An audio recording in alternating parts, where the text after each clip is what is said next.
பேரலை நேயர்களுக்கு வணக்கம். இன்று நம்மோடு பேசுவதற்காக பத்திரிகையாளர் திரு இந்திரகுமார் தேரடி அவர்கள் இணைந்திருக்கிறார். அவரோடு பேசலாம். வணக்கம்.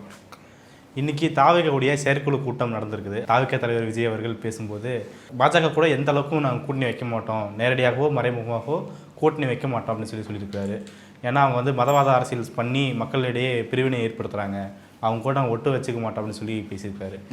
நீண்ட கால கேள்விக்கு விடை கிடைச்சிச்சுன்னு பார்க்கலாமா? இது நீங்கள் இன்டர்வியூன்னு சொன்னீங்க, ஏதோ ஷார்ட்ஸ் கண்டென்ட் மாதிரி இருக்குது. அதாவது அவர் பேசின அந்த ஸ்பீச்சை வந்து கேட்டான். முதல் தீர்மானத்தை வாசிக்கிறது தான் அவருடைய ரோல். அதுக்கு முன்னாடி சில முன்னோட்டுகள், கூட்டணி குறித்து சில கிளாரிஃபிகேஷன்ஸ், அதில் ஒரு டியூவாலிட்டி இருக்கிறத பார்க்க முடியுது. முதல்ல வந்து பாஜகவோடு எந்த காலத்திலும் கூட்டணி கிடையாது, நேரடியாகவோ மறைமுகமாகவோ. ஓகே, வெல்கம், வாழ்த்துக்கள். ஒரு நல்ல ஸ்டாண்ட் பாயிண்ட், தமிழ்நாட்டு அரசியல் சூழலுக்கு ஏற்ற ஸ்டாண்ட் பாயிண்ட். இந்த ஸ்டாண்ட் பாயிண்ட்டை ஒருத்தர் எடுக்கிறதுக்கு ஒரு மோட்டிவ் வேணும்ல.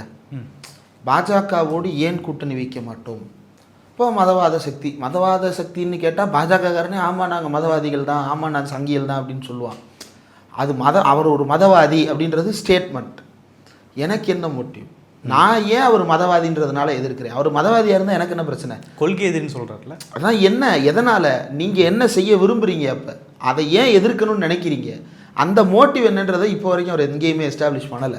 மாறாக அவர் என்ன செய்கிறார் அப்படின்னா, நான் ஒரு நல அரசை கொடுக்க போகிறேன், நான் ஒரு நலத்திட்டங்களை செய்ய போகிறேன் அப்படின்றது மட்டும்தான் அவருடைய இதாக இருக்கிறது. தவிர கொள்கை எதிரின்னு சொல்கிறதுனுடைய உள்ளடக்கம் வந்து ரொம்ப அர்த்தமற்றதாக இருக்குது அப்படின்றது தான். அல்லது வந்து அதற்கு போதுமான எஃபர்ட்ஸ் அவங்க போட மாட்டாங்க அப்படின்றது தான். இல்லை, தன்னை வந்துட்டு ஒரு திராவிட கட்சியை அடையாளப்படுத்திக்க விரும்புகிறாரு.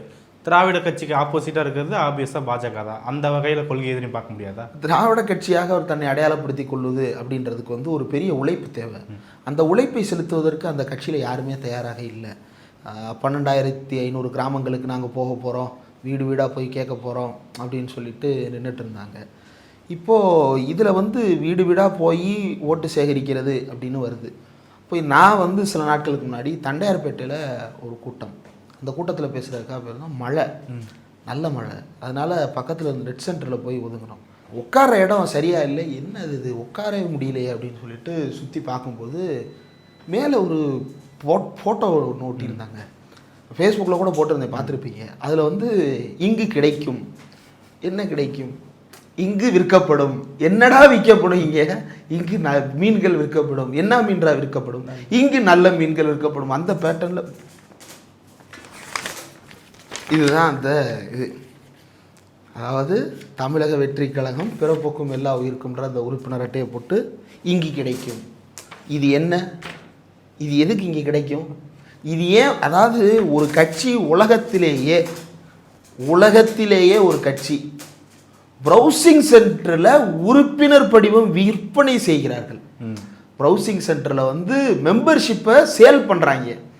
உலகத்திலேயே மெம்பர்ஷிப்பை சேல்ஸுக்கு விட்ட ஒரே கட்சி இந்த கட்சியாக தான் இருக்கும்னு நினைக்கிறேன், வேறு யாரும் இல்லை. அப்போ இதை நம்ம எடுத்து வந்து போடுறோம். என்னடா கட்சி நடத்துகிறீங்க? மக்கள்கிட்ட போய் பேசணும். இப்படி நெட் சென்டரில் ஒட்டி வச்சு நடத்துறது இல்லை கட்சி. ஒட்டி வச்சு நடத்துகிற அப்படின்னா அதையாவது நீ வந்து வேறு மாதிரி கொண்டு போகணும். அப்போ அப்படியும் பண்ணலை. அதை எடுத்து நம்ம போடுறோம். போட்ட உடனே கீழே வந்து கமெண்ட்ஸில் என்ன சொல்கிறாங்க அப்படின்னா, அந்த தாவேக்கா தொண்டர்கள் அவங்களுடைய அரசியல் பக்குவத்தை பாருங்கள். ஏன்னா அவங்க தான் அடுத்து வந்து தமிழ்நாட்டை மாற்ற போகிறாங்க. அப்போ அவங்களுடைய பக்குவத்தை நம்ம கவனிக்கணும். அவங்க பக்குவம் எப்படி இருக்குது அப்படின்னா, டேய் என்னடா 75 வருஷமாக கட்சி நடத்துகிறேன்னு பெருசாக பீத்திக்கிற, வீடு வீடாக போய் நிற்கிற, என்ன பிச்சை எடுக்கிறியா அப்படின்னு கேட்டாங்க. இப்போ உங்கள் அண்ணன் என்ன செய்கிறாரு? 12,500 கிராமங்களில் பிச்சை எடுக்க போகிறாரா? நான் கேட்குற கேள்வி நியாயமாக இல்லையா? நீ தான் சொன்ன திமுகவில் திமுக தலைவர், திமுகவினுடைய இளைஞரணி செயலாளர், திமுகவினுடைய 76 மாவட்ட செயலாளர்கள், திமுகவினுடைய 30க்கும் மேற்பட்ட அமைச்சர்கள், திமுகவினுடைய 160க்கும் மேற்பட்ட எம்எல்ஏக்கள், இப்படி அத்தனை பேர் வந்து ரோடாக இறங்கி வீடு வீடாக இறங்கி போய் கொள்கைகளை விளக்கி அவங்க ஒரு படிவம் வச்சுருக்கிறாங்க. ஏற்கனவே நம்ம பேசியிருக்கிறோம்.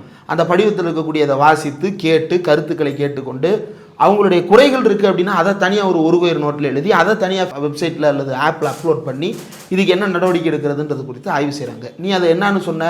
வீடு வீடாக போய் பிச்சை எடுக்கிறியான்னு கேட்டேன். இப்போ நீங்கள் என்ன செய்ய போகிறீங்க? வீடு வீடாக போய் பிச்சை எடுக்க போகிறீங்களா? 12,500 கிராமங்களில் போய் பிச்சை எடுக்க போகிறீங்களா?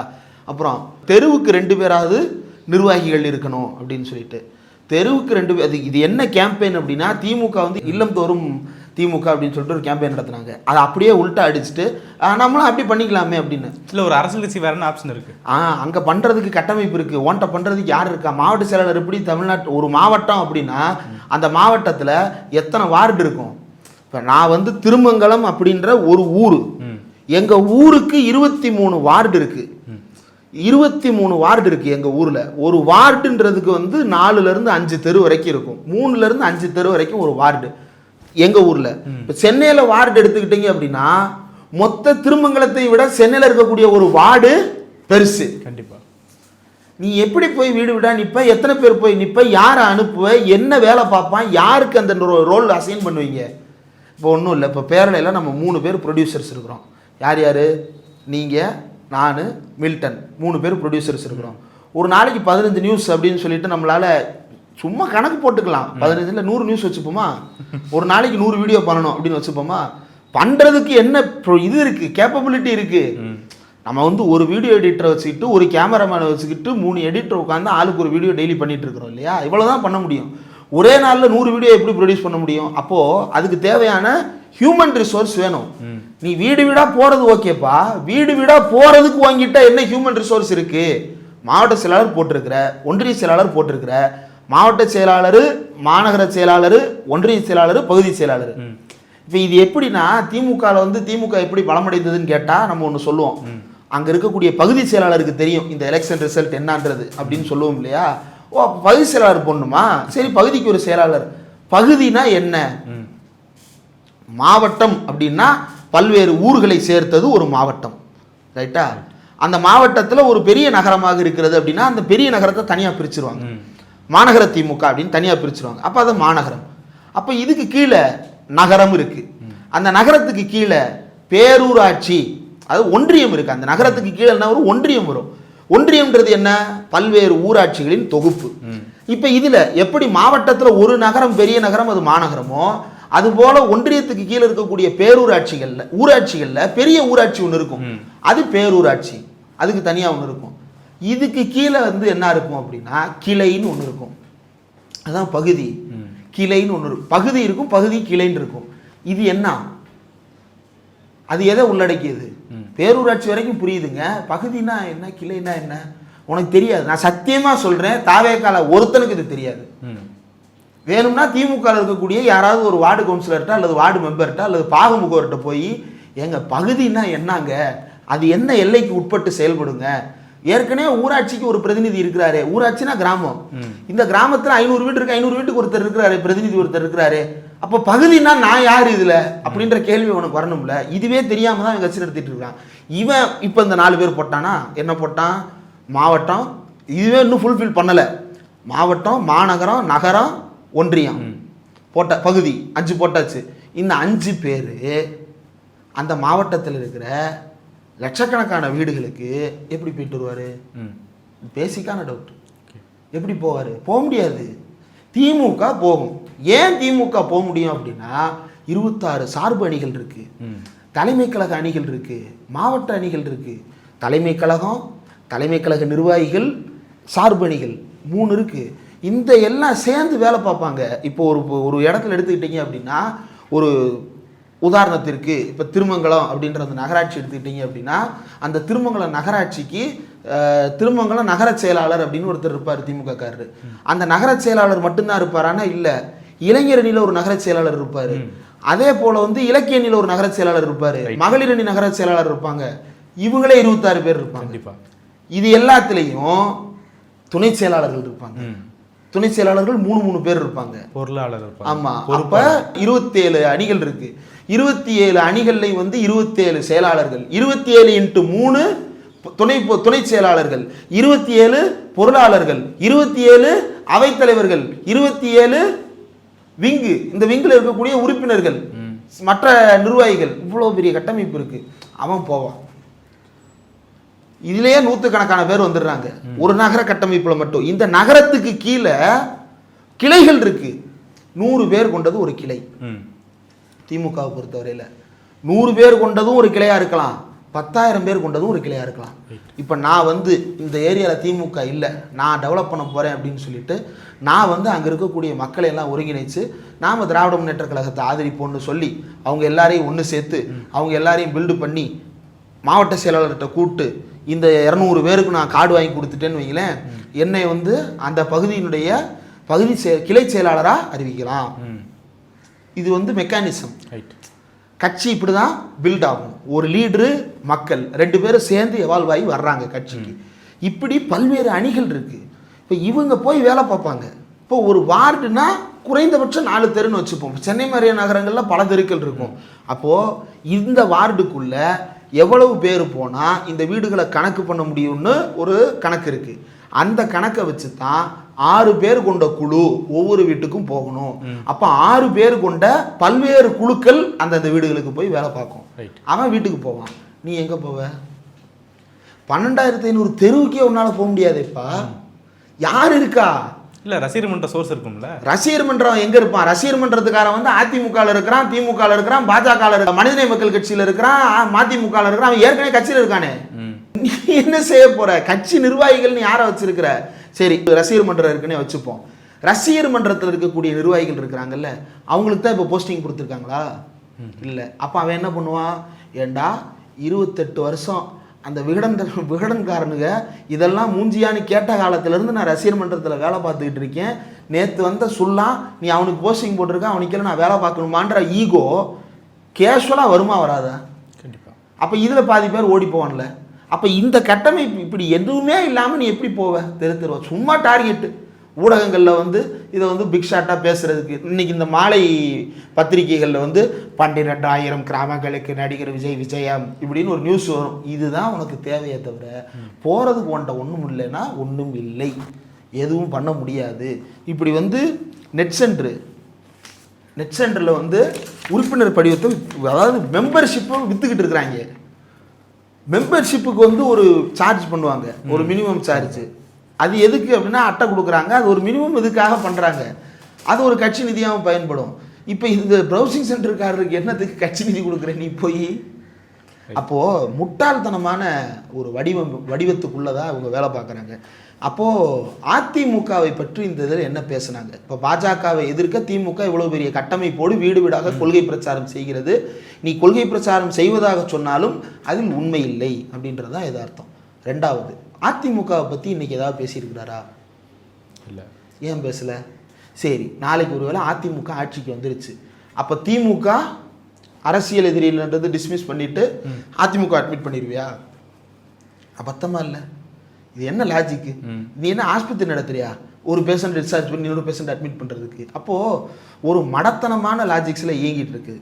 இதுக்கு அடுத்து இன்னொரு விஷயம் அந்த கூட்டத்தில் பேசுனது, அதாவது ஒரு பக்கத்தை எடுத்து வாசிக்கிறாங்க. அதாவதுங்க, தலைவர் வந்து பார்த்து படிக்கிறதுன்றது தப்பு இல்லை, யாருனாலும் வச்சு படிக்கலாம். கலைஞரே தன்னுடைய கடைசி காலத்தில் வந்து தான் எழுதிய அந்த உரையை தான் வந்து வாசித்திருந்தார். ஏன்னா அவருடைய உடல் நலத்திற்கு ஏற்ப அவர் வந்து மாற்றிக்கொண்டார். அம்மையார் ஜெயலலிதா அந்த அம்மா ஆரம்பித்ததுலேருந்து சாகிற வரைக்கும் அவங்க பேப்பரில், நீங்கள் அந்த பேப்பர்லாம் பார்த்தீங்கன்னு வைங்களேன், என்னது இது 7 கிலோமீட்டருக்கு அங்கிட்டு வச்சாலும் தெளிவாக தெரியும் போலையான்ற அளவுக்கு நல்லா 38ஆம் நம்பர் பாண்டில் அடித்து ஒரு பக்கத்துக்கு 4 வரி தான் இருக்கும். அவங்க அப்படி மூவ் பண்ணி பேஜ் மூவ் ஆகலைன்னா டென்ஷன் ஆயிடுவாங்க அவங்க.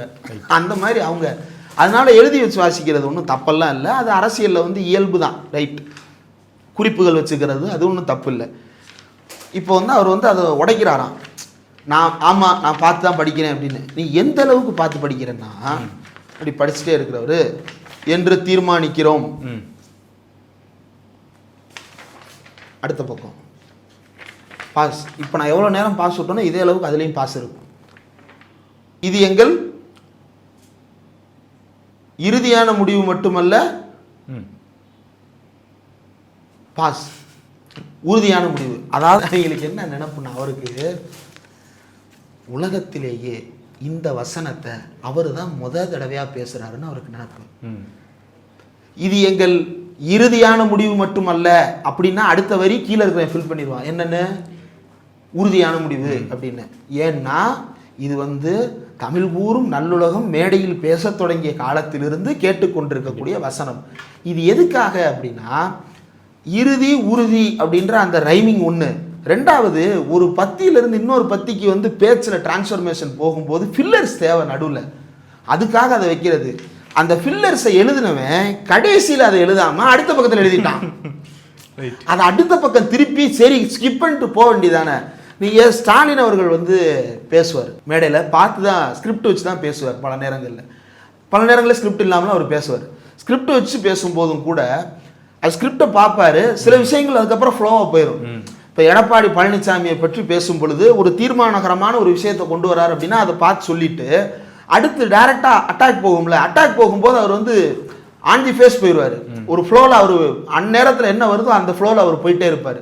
அதுக்கப்புறம் திரும்பவும் கண்டென்ட் வேறு ஏதாவது சொல்ல முக்கியமான விஷயத்தை இன்சிஸ்ட் பண்ண வரும்போது அந்த பேப்பரை கண்டு போகும்.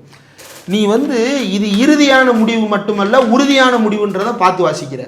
இதை வந்து பச்சை பிள்ளை கூட பார்க்காம மனப்பாடமாக வரிக்கு வரி சொல்லக்கூடிய வார்த்தை, அதை நீ வந்து இவ்வளோ பார்த்து வாசிக்கிற அப்படின்னா என்ன பிரச்சனைனா, அதை அவர் சொல்லும்போது அவருடைய டோன் பாருங்க, அதை அந்த இடத்துல ஒரு சஸ்டெயின் கொடுக்குறாரு.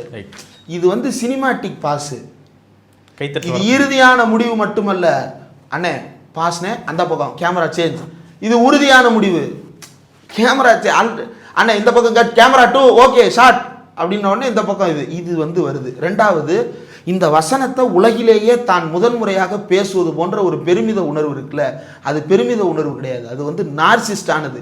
தன்னைத்தானே சுயமோகித்து கொள்ளுகின்ற ஒரு தற்பெருமையில் திளைத்து கொண்டிருக்கின்ற ஒருத்தர் செய்யக்கூடியது. இந்த வசனத்தை தமிழ்நாட்டில் எந்த தலைவனும் இவ்வளவு பாஸ் கொடுத்து பேசியிருக்க மாட்டாங்க, ஆனால் இவர் பேசுவார். ஏன்னா இவர் ஒரு நார்சிஸ்ட். அதுதான் இவர். அதாவது ஒரு பேச்சை, நீங்கள் நடிகர் தானே, எவ்வளவோ படங்கள் நடிச்சிருக்கீங்க. அப்போது அந்த புதுப்பேட்டை படத்தில் கூட முத்தமிழ் கவிஞன் நான் அப்படின்னு சொல்லிட்டு ஒரு வசனம் வரும். அதில் இருக்கக்கூடிய ஒரு இயல்புத்தன்மை கூட உங்கள் பேச்சில் இல்லை. அடுத்து இந்த இதில் வந்து பரந்தூர் எபிசோடு ஒன்று தான் அவர் பேசினது, தீர்மானம் 1ன்னு சொல்லிட்டு வாசிச்சுட்டு போயிட்டார். அதுக்கப்புறம் வந்தவங்க ஒவ்வொரு தீர்மானமாக வாசிச்சுட்டு போயிட்டு இருந்தாங்க. பரந்தூர் ஏர்போர்ட் விவகாரம், அதுலேயுமே வந்து இது பற்றி ஏவியேஷன் எக்ஸ்பர்ட்ஸ் என்ன சொல்கிறாங்கன்னா, யார் சொல்லணும்ல, ஏவியேஷன் எக்ஸ்பர்ட்டு யார், ஸ்கிரிப்ட் ரைட்டர் சொல்லலைங்க. எதில் ஏவியேஷன் எக்ஸ்பர்ட் யாரானாலும் சொல்லியிருக்கலாம், எதில் சொன்னாங்க. இன்னொன்று என்ன சொல்கிறாரு, இந்த இடத்த தேர்வு செய்வது அவ்வளோ உகந்தது அல்லன்னு ஏர்போர்ட் அத்தாரிட்டி ஆஃப் இந்தியாவே சொல்லிச்சான். அப்படி அந்த ரிப்போர்ட்டில் இருக்கா? நம்ம அந்த ரிப்போர்ட் எடுத்து வச்சுருக்கிறோம், அந்த ரிப்போர்ட் இருக்குது. அதில் வந்து இருக்கிறதுலேயே மோஸ்ட் ஃபீஸிபிள் பாயிண்ட் அப்படின்னு சொல்லிட்டு அந்த இடத்த டிசைட் பண்ணுறாங்க. யார்? ஏர்போர்ட் அத்தாரிட்டி ஆஃப் இந்தியாவும் சேர்ந்து தான். நீ அங்கேயும் ஏர்போர்ட் அத்தாரிட்டியை காப்பாற்றுற, அவனும் சேர்ந்தானே இந்த ஃபீஸிபிலிட்டியை ஒத்துக்கிறான். அவன் வந்து ஒரு பக்கம் பரந்தூர், இன்னொரு பக்கம் இன்னொரு இடம் இருக்குது. அந்த இடத்த வேணான்றது வந்து ஏர்போர்ட் அத்தாரிட்டியினுடைய கைட்லைன்ஸ் தான் வேணான்னு சொல்லுது அந்த இடத்த. இதுதான் மினிமம் பாசிபிள் ஃபீஸிபிள் அப்படின்னு சொல்லிட்டு இந்த முடிவு எடுக்கிறாங்க. அப்போது இதில் வந்து நீ ஃப்ளா கண்டுபிடிக்கிற அப்படின்னா அந்த ஃப்ளா வந்து ஃப்ளாலெஸ்ஸாக எக்ஸ்பிளைன் பண்ண பழகிட்டு அதுக்கப்புறம் வாங்க. அப்போது மக்கள் பிரச்சனைக்கு உண்மையிலே முகம் கொடுக்க விரும்புகிறார் என்றால் அதற்கு உரிய உழைப்பை செலுத்துவதற்கு அவர் தயாராக இருக்க வேண்டும். நான் உழைப்பை எல்லாம் செலுத்த மாட்டேன். அவர் எந்த அளவுக்கு அப்படின்னா, இந்த ஸ்கூல்லலாம் வந்து நாக்கில் வந்து சில இடங்களில் இந்த மெலனின் பிக்மெண்ட் அதிகமாகி நாக்கில் வந்து கருப்பாக டாட்ஸ் இருக்கும். அது ஊருக்குள்ள என்ன பேர்? கருணாக்குன்னு சொல்லுவாங்க. கருணாக்கு. இவங்க ஸ்கூலில் பண்ணுற அலப்பறை ரொம்ப கொடுமையாக இருக்கும். ஏய் ஏதாவது பேசுன பார்த்துக்க அப்படிம்பாங்க. என்னடா பார்த்துக்க, கருணாக்குடா, அவனுக்கு சாவு விட்டுருவான்டா, பழிக்கும்டா அப்படிம்பாங்க. அந்த மாதிரி முதல்வர் அவர்களே நான் உங்களை நேரில் வந்து பார்த்துருவேன். என்ன ஏன் நேரில் பார்க்க தானே போகிறேன், செக்ரட்டரியேட்டுக்கு யாருனாலும் போகலாமே, கிளம்பி போக வேண்டியது தானே. அப்பாயின்மெண்ட் கேட்டு கொடுக்கலன்றதை நீங்கள் வெளியே வந்து பேசுங்க.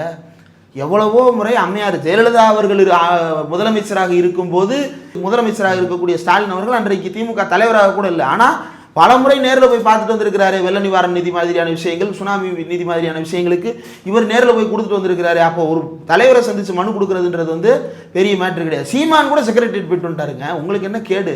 இல்லை, அவர் என்ன சொல்றாருன்னா, நான் மக்களை கூட்ட உடனே வந்து பார்த்துருவேன், பார்த்துக்க உன்னை பார்த்துருவேன், பார்த்துக்க. நீங்கள் வந்து அரசு சார்பிலிருந்து யாருமே போய் சந்திக்கல, நீங்கள் சந்திக்கலன்னா நான் வந்து அப்படி மக்களை கூட்டு வந்து சந்திக்க நேரிடும் அப்படின்னு தான் சொல்றாரு. மக்களை கூட்டி போராட்டம் பண்ணணும். அதுக்கு பேர் என்னது? ஆர்ப்பாட்டம், போராட்டம், பந்து, முற்றுகை, அதுக்கு பேர் இருக்குல்ல, பொலிட்டிக்கலாக டேர்ம் இருக்குல்ல. இவங்கள்ட்ட ஆரம்பத்துலேருந்தே இதுதான் பிரச்சனை. பாசிசத்துக்கு டெஃபினிஷன் தெரியாது, பயங்கரவாதத்துக்கு டெஃபினிஷன் தெரியாது, எங்கே எந்த வார்த்தையை பயன்படுத்துறதுன்னு தெரியாது. எதுவுமே தெரியாமல் நான் மக்களை அரசியல் எப்படி நீ அரசியல்படுத்துவ?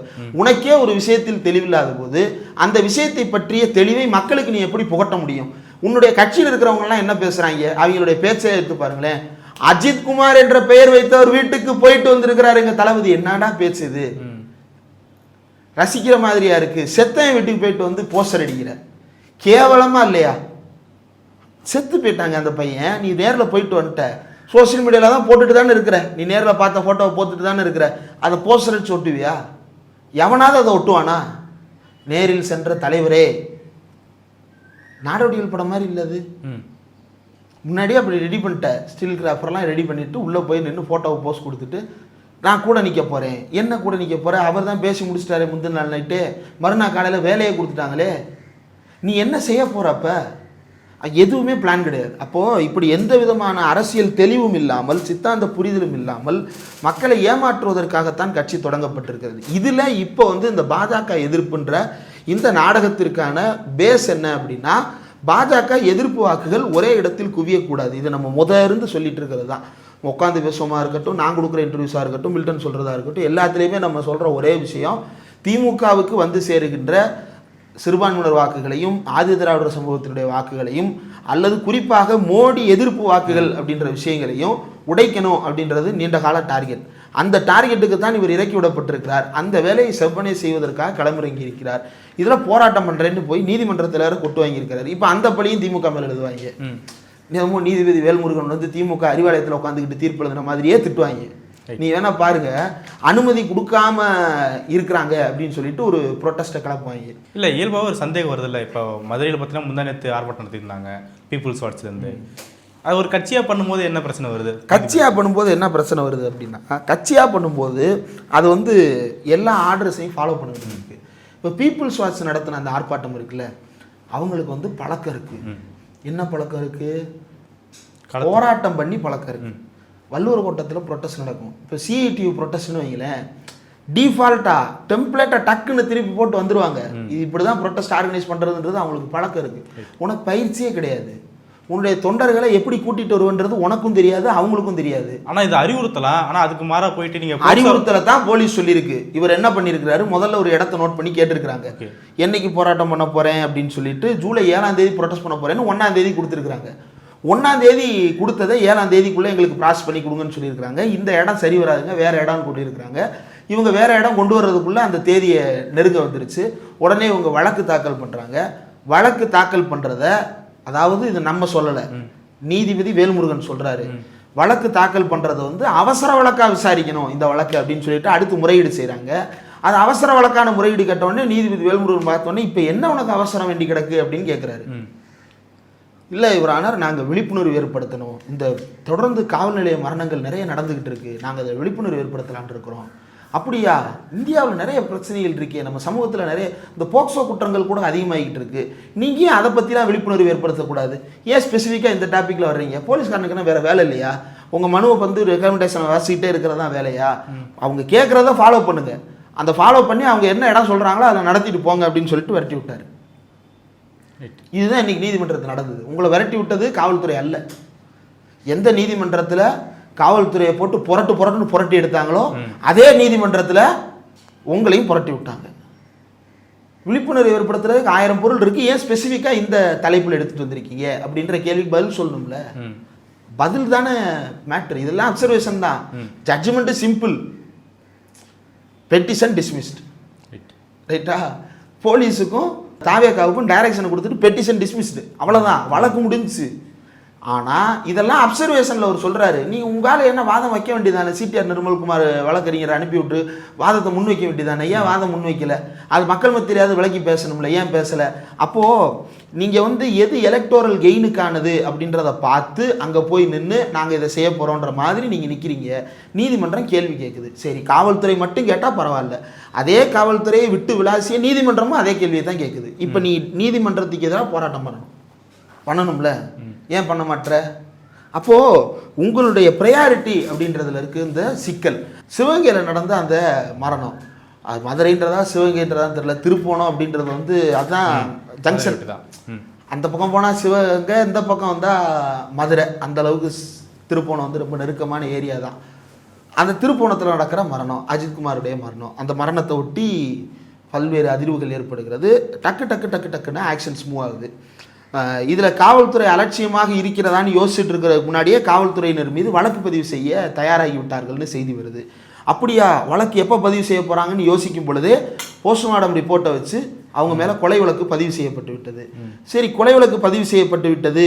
அப்போ அந்த பையனுக்கு முதல்ல ரிலீஃப், அதுக்கப்புறம் ரெமெடி, அதுக்கப்புறம் தான் வந்து மற்ற வேலைகள். இப்போ முதல்ல ரிலீஃப் என்ன கொடுக்கறது, அவங்கள்ட்ட முதல்ல பேசணும். முதலமைச்சர் ஃபோன் போட்டு பேசிட்டாரு. அடுத்து ரெமெடி, அதை தீர்ப்பதற்கான வழிமுறைகள், ஸ்ட்ரிக்ட் ஆக்ஷனுக்கு உத்தரவிட்டிருக்கிறோம் சொல்கிறாரு. சிபிஐக்கு அதை மாற்றுறாரு. அவருக்கு பணி நியமன ஆணை மறுநாள் காலையிலே வழங்கப்படுகிறது. வீட்டுமனை பட்டா வழங்கப்படுகிறது.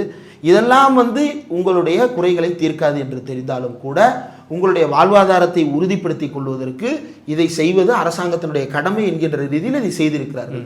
இப்போ நீ வந்து ஏதாவது ஒரு பாயிண்ட் எடுத்துகிட்டு வரணும்ல, விமர்சனம் பண்ணுறதுக்கு உங்ககிட்ட ஏதாவது ஒரு பாயிண்ட் வரணும்ல. இனி காவல்துறை இப்படி செய்யக்கூடாதுன்னு சொல்ல போறீங்களா? அல்லது காவல்துறை உங்களை வந்தடைந்தால் மக்கள் எப்படி அவர்களை கையாளுவது அப்படின்னு சொல்லி தர போறீங்களா? ஏன்னா நீங்கள் படத்தில் காட்டுறது வேற மாதிரி இருக்கு. அந்த ஜனநாயகன் ஒன்று ஃபர்ஸ்ட் லுக் ஏதோ ஒன்று வந்துச்சு, அதில் பார்த்தோம் அப்படின்னா இப்போ இந்த மேடையில் நிற்கிற மாதிரியே தான் அந்த குட்டி மீசையை வந்து இப்படி முறுக்கி விட்டுட்டு நம்ம வந்து ஒரு 13-14 வயசில் அந்த மீசையை அரும்பும்போது, அல்லது வந்து ஒரு 18 வயசில் கொஞ்சம் கட்டி விடும்போது இப்படி ஒரு சுருட்டி விடுவோம். அந்த மாதிரி வந்து மீசையை சுற்றி வச்சுக்கிட்டு ஒரு கையில் வந்து ஒரு பெரிய கத்தி இருக்குது. அந்த கத்தி பூரா ரத்தமாக இருக்குது. இன்னொரு கையில் துப்பாக்கி இருக்குது. இது ரெண்டையும் வச்சு நீ யாரை கொன்ன, எதுக்கு கொன்ன? அந்த கத்தி ஒருத்தனை குத்தின கத்தி மாதிரி தெரியாது. அந்த கத்தியை பார்த்தாலே தெரியுது அது பல பேரை குத்தி கிழித்த கத்தி. அந்த கத்தியை வச்சுக்கிட்டு நீ போஸ்ட் கொடுத்துட்டு இங்கே என்ன சொல்கிற, காவல்துறை வன்முறை ஒழிக. நீ தானே காவல்துறைக்கு இவ்வளவு அதிகாரம் வேணும்னு கேட்குற படத்தின் மூலமாக. ஏன்னா போனாடே அவர் என்ன சொல்லிட்டாரு, திரைப்படத்தில் நடித்தாலும் எங்களுக்கும் சமூக பொறுப்பு இருக்குது சொல்லிட்டார்ல. சமூக பொறுப்போட தான் கத்தியோட நிற்கிறானா போலீஸ்காரன்? இதுக்கு பேர் போலீஸ் தனமா? இதுக்கு பேர் ரெவடித்தனம். தெரியல கட்டி தொங்க விட்ட மாதிரி தொங்க விடக்கூடாது சார். நீங்கள் தெரியல எப்படி ஒரு அவனுக்கு கட்டி தொங்க விட்டேல, அவன்தான் அந்த குற்றத்தை செய்தான் என்பதற்கு உன்னிடம் ஆதாரம் இருக்கிறதா? ஆதாரம் இருக்கா? இல்லை. கோர்ட்டுக்கு போய் நிரூபிக்கணும். அதுதான் போலீஸுடைய வேலை. அப்போ போலீஸால் அதை செய்ய முடியாது அப்படின்றதுனால நீயே கொடுத்துருவியா? நீ எப்படி நீயா வந்து போய் அந்த அரசியல்வாதி மகனுக்கு நீதி கொடுத்தியோ, அவரும் தன் மகனை கொலை செய்ததற்காக அவரா உனக்கு வந்து நீதி கொடுக்கறதுக்காக அவன் குடும்பத்தை கொண்டுட்டாரு. இது சினிமா, இது புதினம், இது நாவல், இது ரியாலிட்டி. இங்கே இது செய்ய முடியாது, இங்கே இது செய்யக்கூடாது. அது மனித உரிமை மீறல். அப்போ மனித உரிமை மீறலையே திரைப்படமாக எடுத்துட்டு அதுலேயே உன்னை குளோரிஃபை பண்ணிட்டு, அந்த என்ன லியோன்னு ஒரு படம், லியோவா பீஸ்டா, இந்த கடைசியாக வந்து ஒரு குடவுனுங்க, ஒரு 300 பேர் மேலே ஒரு கழுகு பறந்துக்கிட்டு இருக்கும். இவர் உள்ள பூந்தார் 300 பேரையும் கொண்டுருவார். எவ்வளோ கொடூரமான அஃபென்ஸ் தெரியுமா 300 பேரை கொலை பண்ணுறதுன்றது. உண்மையிலே அவங்கள பிடிக்கலன்னா நீ ஒரு காவல்துறை அதிகாரிகிட்டோ அல்லது எங்கேயோ ஒரு இடத்துல ரிப்போர்ட் பண்ணி அவங்கள தூக்கி உள்ளே வச்சுருக்கணும். அப்படி படம் எடு. அதை எப்படி கண்டுபிடிச்சு போலீஸ்ட்டு ரிப்போர்ட் பண்ணுறதுன்னு ஒரு படம் எடுத்துகிட்டு கொண்டு வா, அதை பேசலாம். நீ போய் 300 பேரை வெட்டி கொண்டுட்டு ப்ரூட்டாலிட்டி, தப்பு ப்ரோ, வேண்டாம் ப்ரோ, அமைதி ப்ரோ, விழிப்புணர்வு ப்ரோ, என்ன ப்ரோ இது? அப்போ சினிமாவில் ஒன்று காட்டிட்டு ரியாலிட்டியில் ஒன்று பேசினா அது வந்துட்டு தூரம் அதிகமாக இருக்கு, மக்கள் நம்ப மாட்டாங்க. இல்லை, நான் நேற்று வந்து ஒரு எம்ஜிஆர் பாட்டு கேட்டுட்டு இருந்தேன். அதாவது எம்ஜிஆரை வந்து அரசியல் ரீதியாக துளி கூட பிடிக்காது. ஒரு துளி கூட எம்ஜிஆரை அரசியல் ரீதியாக பிடிப்பதற்கு அவர் பெரிதாக ஒன்றும் செய்துவிடவில்லை. அவர் கொள்கை ரீதியாக எந்த விஷயங்களையும் அணுகியவராக தெரியவில்லை. ஒரு பாட்டு, இந்த புதிய பூமின்னு ஒரு படம், நான் உங்கள் வீட்டு பிள்ளைன்னு ஒரு பாட்டு, ரொம்ப ஃபேமஸான பாட்டு அந்த பாட்டு. அதில் வந்து ஒரு அம்மா வந்து ஆரத்தி எடுக்கிறதுக்காக வருவாங்க. எம்ஜிஆர் வந்து 2 பேர், இவர் வந்து எல்லார்ட்டையும் அப்படி சுற்றி, இவர் தெரியும்ல வேலையே என்னன்னா அங்கே இருக்கிற பூரா பேர்த்தையும் அடி ரவுண்ட் அடித்து பாட்டு பாடுறது தான் அவருடைய வேலையே. அதே மாதிரி ரவுண்ட் அடித்து நான் உங்கள் வீட்டு பிள்ளை இது ஊரறிந்த உண்மைன்னு ரவுண்ட் அடித்து பாடிட்டு இருக்கிறாரு. பாடிட்டு இருக்கும் பொழுது நான் செல்லுகின்ற பாதை பேரறிஞர் காட்டும் பாதை அப்படின்னு சொல்லிட்டு கட் பண்ணிவிட்டு பிஜிஎம் ஓடுது. அடுத்து சரணத்துக்குள்ளே பாட்டு வருது. பாட்டு வந்தால் 2 பேர் இவரை பிடிச்சி இழுத்துட்டு போகிறாங்க. எங்கே எங்கே எங்கே அப்படின்னு கேட்குறாரு. அங்கேருந்து ஒரு 3 பேர் வந்து அப்படி டான்ஸ் ஆடிட்டு ஆலத்தி தட்டை கையில் வச்சுட்டு வர்றாங்க. எம்ஜிஆர் அப்படி கிட்ட போனோடனே எதுக்குப்பா இதெல்லாம்? அது வருஷம் என்ன 1968. அப்போ அவர் எந்த கட்சியில் இருக்கிறாரு? திமுகவில் இருக்கிறாரு. அவர் என்ன பண்ணுறாரு, இதெல்லாம் எதுக்குப்பா, இதெல்லாம் வேண்டாம்ப்பா அப்படின்றாரு. உடனே அந்த அம்மா வந்து வச்சு விட்டுறாங்க. வச்சு விட்ட உடனே இவர் பாடுறாரு. வச்சு விட்ட உடனே அந்த லிரிக்ஸ் ஓப்பன் ஆகுது. அந்த லிரிக்ஸ் என்னன்னா, கோவில் என்றால் கோபுரம் காட்டும் தெய்வம் உண்டு அங்கே, கோவில்னா கோபுரத்தை காட்டுறானுங்க. தெய்வம் வந்து என்ன சொல்லுது, கோயில்னா அந்த கோபுரம் இருப்பார், அதுதான் கோயில்னு காட்டுது. உள்ளம் என்றால் உயர்ந்து காட்டும் எண்ணம் வேண்டும் இங்கே. பிறந்த நாடே சிறந்த கோவில், பேசும் மொழியே தெய்வம். இதை மறந்திடாமல் வாழ்ந்து வந்தால் கோபுரமாகும் கொள்கை. சாதாரணமாக உங்கள் வீட்டு பிள்ளைன்னு ஆரம்பிச்சது ஒரு நாத்திய கருத்தை உள்ள சுருக்கிட்டாங்க பாருங்க, இல்லையா? எதிரா சாமி அப்படின்னா கோபுரத்தை காட்டுறதா சாமி இல்லை. பிறந்த நாடே சிறந்த கோவில், பேசும் மொழியே தெய்வம். திராவிட இயக்க கருத்து. இதை வந்து பல ஆய்வாளர்கள் சொல்றாங்க. தமிழ்நாட்டில் மட்டும்தான் கடவுள் இருந்த இடத்தை மொழி ஆக்கிரமித்தது. அதனால தான் அந்த மொழிக்கு தீக்குளித்தான். உலகத்தில் கடவுளுக்காக தீக்குளித்து கடவுளுக்காக கொலை செய்து கொண்டிருந்த காலத்தில் மொழிக்காக தன்னையே கொலையாக்கி கொண்டான் தமிழன். அப்போ இதை வந்து பாட்டில் வைக்கிறாரு. பிறந்த நாடே சிறந்த கோயில், பேசும் மொழியே தெய்வம். கோபுரம் காட்டுறதில்ல தெய்வம், பேசும் மொழியே தெய்வம். இதை மறந்திடாமல் வாழ்ந்து வந்தால் கோபுரமாகும் கொள்கை. கொள்கை என்னும் கோபுரத்தில் மொழி என்னும் கடவுளை வைத்து நீ தினமும் அனைவரும் சமம் என்று வாழ் போடு கருத்து. அவ்வளவுதான். எம்ஜிஆர் இன்னைக்காவது கத்தி எடுத்து சரக் சரக் சரக் சரக்ஸ்ன்னு கிழிச்சுக்கிட்டு வந்தாரா? அவர் பேசுவார். அவர் பேசி பேசி பேசி பேசி திருத்துவார். மக்கள் ஏன் எம்ஜிஆரை ரசித்தாங்க, ஏன் வந்து நம்பியாரை வெறுத்தாங்க? அப்போது இன்னைக்கு அது அப்படியே மாறி இருக்கு. இது வெறுமனே வந்து மக்கள் மனநிலை மாற்றம் அப்படின்னு தள்ளிட முடியாது. சினிமா இன்டியூஸ் பண்ண மனநிலை மாற்றம். ரத்தம் தெறிக்க தெறிக்க சினிமா எவன் கேட்டான்? நான் கேட்டனா? நீயா தானே கொண்டு வந்த. இதை எடுக்கல, நீ நான் அமைதியான படம் எடுத்தா பார்க்க மாட்டான்னு யாராவது சொல்றான் இல்லை? டூரிஸ்ட் ஃபேமிலி அதில் எங்கேயாவது ரத்தம் வந்துச்சா? படத்தை பார்த்தான் இல்லை? குடும்பஸ்தன் ஏதாவது ரத்தம் வந்துச்சா? படத்தை கொண்டாடுறான்ல. இப்போ தொடரும்னு ஒரு படம், அதை வந்து இப்படி ரத்தம் தெறிக்க தெறிக்க கொலை பண்ணிட்டு இருக்கிறதுக்காக தான் அந்த படத்தை பார்த்தாங்களா? இல்லை இல்லை, அது கடைசியாக வேற ஒன்றில் போய் முடியுது இல்லை. அப்போது ரத்தம் தெறிக்க தெறிக்க கொலைன்றது இல்லை, மக்கள் ரசிக்கலை. சூக்ஷ்மதர்சினின்னு ஒரு படம் பார்க்குறாங்க, ஏதோ ஒரு சின்ன சம்பவம் நடந்துருது, அதை சுற்றி ஒரு ட்ராமா. அப்போ மக்கள் எல்லாத்தையும் ரசிக்கிறாங்க. நீ தான் உனக்கு ரத்தம் தெறிக்க தெறிக்க மசாலா கதை வேணுன்றதுக்காக நீ தேர்ந்தெடுத்து நடிக்கிற. அப்போ எம்ஜிஆரோட தயவு செய்து உங்களை ஒப்பிடாதீங்க. எம்ஜிஆர் வந்து உங்களோடு ஒப்பிட முடியாத தூரத்தில் இருக்கிறார். எம்ஜிஆர் ஏதோ ஒரு உயரத்தில் இருக்கிறார். நீங்கள் அந்த உயரத்துக்கு நிச்சயமாக போய் சேரவே முடியாது. இப்படி இது வந்து ஒரு பாட்டு. நம்ம ஜீவா தோழரை கூப்பிட்டு கேட்டீங்கன்னா 100 பாட்டு சொல்லுவார் இந்த மாதிரி. அப்போ எம்ஜிஆர் வந்து திராவிட இயக்க கருத்தியலின் அடிப்படையில் ஏதோ ஒன்று அந்த படத்தின் மூலமா அவர் செய்ய, அவர் ஒரே நேரத்தில் அரசியல்வாதியாகவும் இருந்தார், சினிமா நடிகராகவும் இருந்தார். நீ அப்படி இல்லை. ரத்தம் தெறிக்க தெறிக்க கொலை பண்ணுவேன்னு படம் எடுக்கிற, ஐயோ ரத்தம் வந்துருச்சே அப்படின்னு நேரில் வந்து நிற்கிற அப்படின்னா மக்கள் வந்து முட்டாள்கள் கிடையாது. அப்போது எம்ஜிஆரோட ஒப்பிடுவதற்கு எந்த விதமான அருகதையும் கிடையாது. அப்படியே கட் பண்ணி இந்த பக்கம் உதயநிதி ஸ்டாலினுக்கு வாங்க. உதயநிதி ஸ்டாலின் திமுகவில் வந்து இளைஞரணி செயலராக பொறுப்பேற்று இப்போ 7வது வருஷம். இந்த 7 வருஷத்தில் என்னென்ன வேலை பார்த்துருக்குறாங்க அப்படின்னு சொல்லிட்டு அந்த கட்சியினுடைய பலரும் இன்றைக்கு எழுதுறாங்க. அதில் தோழர் சூர்யா கிருஷ்ணமூர்த்தி ஒரு பதிவு போட்டிருக்கிறாரு. கோவிட் பீரியடில் அப்போ தான் வந்து தொடங்குது கட்சி வந்து தீவிரமாக வேலை பார்க்க தொடங்குது. இணைய வழியில் பாசறை கூட்டங்கள், திராவிட மாடல் பாசறை கூட்டம்னு நேரில், முரசொலியில் பாசறை பக்கம்னு ஒன்று புதுசாக தொடங்கினாங்க. அது பதிப்பகமாக மாறி, அது இப்போ பதிப்பகமாகவே மாறிடுச்சு. முத்தமிழறிஞர் பதிப்பகம்னு எனக்கு தெரிந்து இப்போயே 30க்கும் மேற்பட்ட நூல்களை வந்து மிக சிறந்த தரத்தில் அவர்கள் அச்சிட்டு இருக்கிறார்கள். தமிழ்நாடு முழுக்க எல்லா திமுக மாவட்டங்களிலும் கலைஞர் நூலகம் என்கின்ற பெயரில் 103 நூலகம் திறந்தாச்சுன்னு நினைக்கிறேன். இன்னும் மீதி இருக்கு, திறந்துட்டு இருக்கிறாங்க. அப்போ எல்லா நூலகங்கள்லையும் வந்து இந்த புத்தகங்கள் எல்லாம் அவைலபிளாக இருக்குது.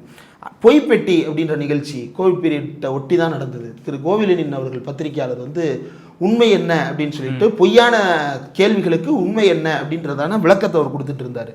எல்லா தொகுதியிலையும், அதாவது இந்தி திணிப்பு பிரச்சனை வந்துச்சு, தொகுதி மறுசீரமைப்பில் அநீதி, நிதி பகிர்வில் பாரபட்சம், இந்த 3 பொருளையும் வைத்து 234 தொகுதியிலையும் கண்டன பொதுக்கூட்டம், என் உயிரினும் மேலான அப்படின்ற தலைப்பில் வந்து பேச்சு போட்டி வைத்து இளம்பேச்சாளர்களை தேர்வு செய்து, இன்னைக்கு திமுகவில் ஒரு பொதுக்கூட்டம் நடந்தால் இளம்பேச்சாளர் இல்லாமல் அந்த கூட்டம் நடக்காது.